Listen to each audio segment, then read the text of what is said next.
Buenos días con todos, somos el grupo 2 conformado por Leonardo Llanes, Anderson Soto, Matías Tomalá y Rodrigo Iglesias. El tema que vamos a presentar el día de hoy es entrada y salida de datos por consola. Para la entrada y salida de datos tenemos unos pasos previos que es datos de entrada, se da un proceso y datos de salida. Como es de nuestro conocimiento, Java está diseñada para funcionar en la mayoría de casos en un entorno gráfico o por medio de una interfaz gráfica. Sin embargo, es posible introducir datos solicitados por un programa determinado mediante el teclado y que aparezcan en la consola aplicando métodos de una clase. Para la entrada se puede hacer de dos maneras, ya sea en la misma clase main o creando otra clase, que sería lo más óptimo. Ahora vamos a ver unos pasos para la estructura de entrada y salida de datos en Java. Vemos aquí un ejemplo en el que está descrito los pasos. En el paso número 1 vemos que dice que crear una clase pública con el nombre entrada-salida. En el paso 2 creamos el método principal, el método main, que será el punto de entrada del programa. En el paso 3 importamos la librería scanner o java.util scanner para manejar las entradas de datos. En el paso 4, declarar una variable scanner que será el objeto para capturar los datos. En el paso 5, utilizar el método println para imprimir mensajes o resultados en la consola. Y en el paso 6, cerrar el objeto scanner con la entrada .close para liberar los recursos.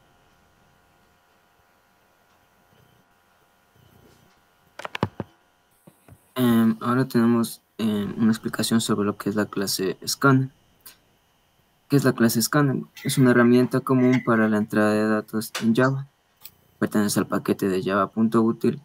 Permite leer diferentes tipos de datos como cadenas, strings, enteros, decimales y datos booleanos. En este ejemplo podemos ver en la línea que importa la clase scanner. Seguido define la clase principal, que es la clase main. Luego crea un objeto scanner para la entrada de datos. Mediante el system.out vamos a leer el nombre y también la edad del usuario. Y por último vamos a mostrar un mensaje con los datos ya capturados.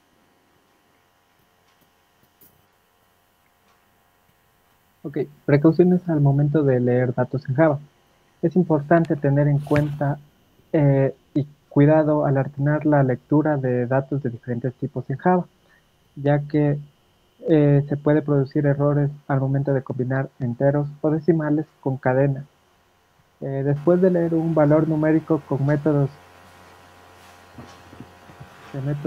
como nextInt o nextFloat, el buffer de entrada puede contener un salto de línea residual. Esto puede causar que una llamada posterior a nextLine le haya dicho salto de línea en lugar de captura la cadena esperada.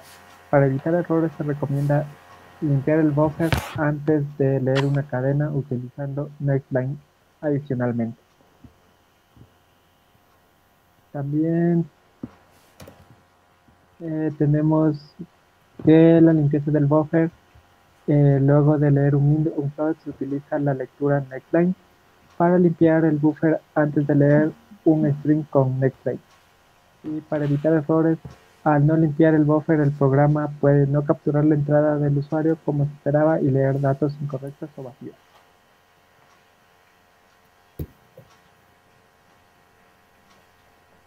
El uso de buffer read. Buffer read es otra opción para la lectura de datos y es especialmente útil para aplicaciones que requieren un manejo eficiente de grandes volúmenes de datos, y este utiliza input string reader para leer desde system.in. En el ejemplo tenemos que importamos tres librerías, que en este caso son java.io buffer reader, java.input stream reader y el java.io io exception. Luego tenemos que en la clase main tenemos buffer reader igual a new buffer reader, new input stream reader system.in. Luego tenemos el system.out donde le pedimos al usuario que ingrese un mensaje y luego tenemos el string mensaje igual a reader.line y finalmente tenemos el system.out.println con el mensaje recibido.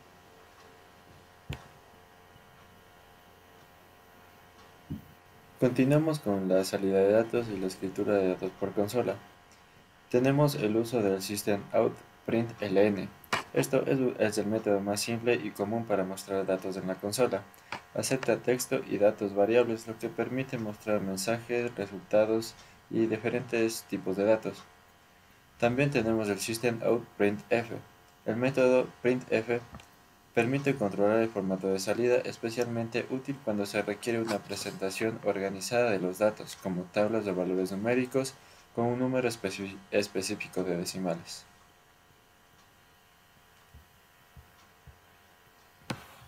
Aquí tenemos un pequeño ejemplo en el que usamos println, bienvenido al sistema. Este mensaje aparecerá en una nueva línea. Este ln da un salto de línea para que no se escriba continuamente todo lo que nosotros estamos digitando.